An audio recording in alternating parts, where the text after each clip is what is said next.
Welcome to my channel B square. आज हम लोग मैथमेटिक्स का बहुत ही इंपॉर्टेंट टॉपिक पढ़ने जा रहे हैं जो कि है सर्कल यानी कि वृत्त। सर्कल को हम ज्योमेट्री के अंतर्गत पढ़ते हैं। सर्कल बहुत ही इंपॉर्टेंट चैप्टर है, इससे सभी एग्जाम्स में बहुत ज्यादा क्वेश्चन पूछे जाते हैं।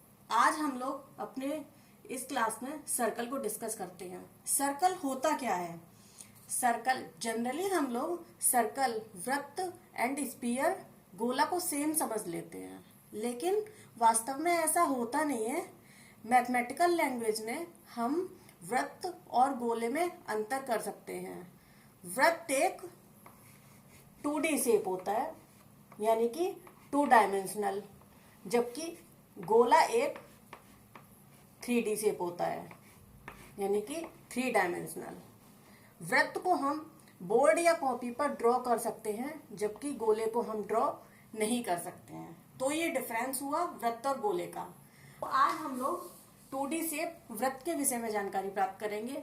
तो वृत्त क्या होता है? अगर हम एक बिंदु लें, इस बिंदु से एक निश्चित दूरी लेकर इसके चारों ओर एक वक्राकार आकृति का निर्माण करें, जिसकी इस आकृति के सभी बिंदु से ये जो डिस्टेंस है सेम होनी चाहिए। तो ये जो आकृति का निर्माण हुआ, ये आकृति कहलाएगी वृत्त। ये जो आकृति बनी, ये आकृति क्या कहलाएगी? वृत्त। अब वृत्त के अंदर कुछ टर्म्स यूज होते हैं। इन टर्म्स के बारे में एक एक करके जानकारी प्राप्त कर लेते हैं। सबसे पहले है वृत्त का केंद्र। वृत्त का केंद्र क्या होता है? ये एक बिंदु है जिस बिंदु से हमने निश्चित दूरी लेकर एक आकृति का निर्माण किया था। इस बिंदु की दूरी इस वृत्त के सभी बिंदुओं से दूरी समान है, तो ये जो बिंदु कहलाएगा, ये बिंदु कहलाएगा सेंटर ऑफ अ सर्किल यानी कि वृत्त का केंद्र। ये डिस्टेंस सेम रहेगी। तो वृत्त का केंद्र क्लियर हुआ। नेक्स्ट, वृत्त की परिधि। वृत्त की परिधि क्या होता है?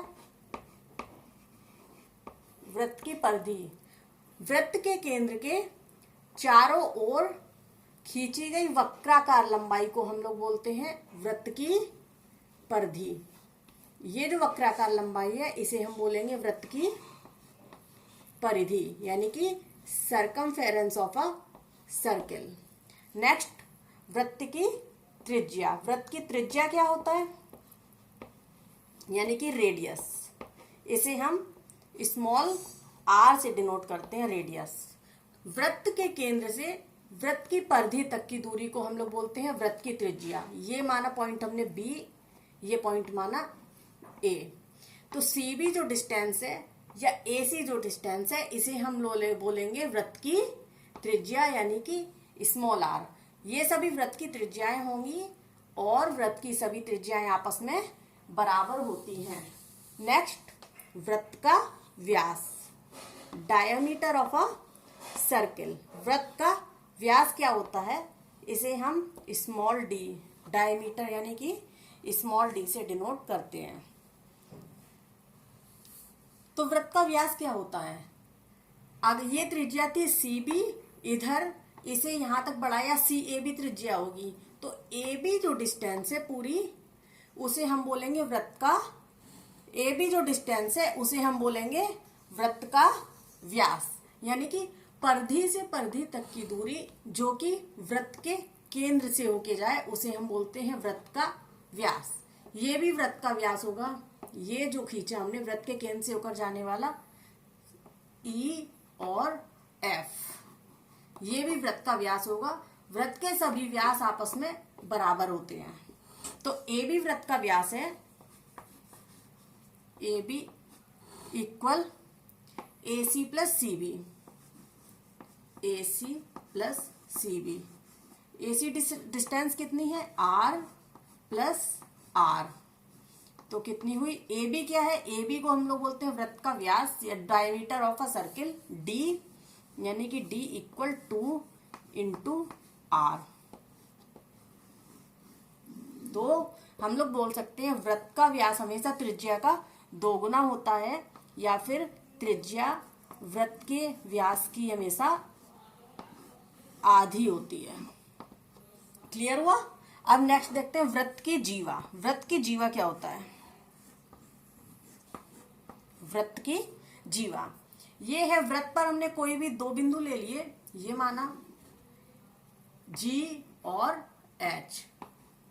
तो वृत्त के किसी भी दो बिंदु यानी कि वृत्त की परिधि से परिधि तक की दूरी को हम लोग बोलते हैं वृत्त की जीवा। तो GH यहाँ पर वृत्त की जीवा होगी। वृत्त का व्यास भी तो A और B परिधि पर स्थित है दोनों, तो वृत्त का व्यास भी वृत्त की जीवा होती है और वृत्त का व्यास वृत्त की सबसे बड़ी जीवा होती है। इस वृत्त के व्यास के ऊपर चलने पर या फिर नीचे चलने पर वृत्त की जीवा की लंबाई कम होती जाती है। तो वृत्त का व्यास वृत्त की सबसे बड़ी जीवा होती है। और एक पॉइंट और, वृत्त की जीवा हमेशा वृत्त को दो भागों में डिवाइड कर देते हैं। GH के एक ऊपर का भाग है, एक है नीचे का भाग। तो वृत्त की जीवा दो भागों में विभाजित करती है। जो छोटा भाग है उसे हम बोलते हैं लघु वृत्तखंड, जबकि बड़े वाले भाग को बोलते हैं हम दीर्घ वृत्तखंड। जबकि वृत्त का जो व्यास होता है वो वृत्त को दो बराबर पार्ट्स में डिवाइड करता है। ऊपर और नीचे का दोनों भाग बराबर होते हैं। अब नेक्स्ट पार्ट में हम लोग वृत्तखंड, त्रिज्यखंड, परिधि, क्षेत्रफल आदि के फॉर्मूले के विषय में जानकारी प्राप्त करेंगे। अगर आपको ये वीडियो अच्छी लगी तो चैनल को लाइक करें, सब्सक्राइब करें और शेयर करें।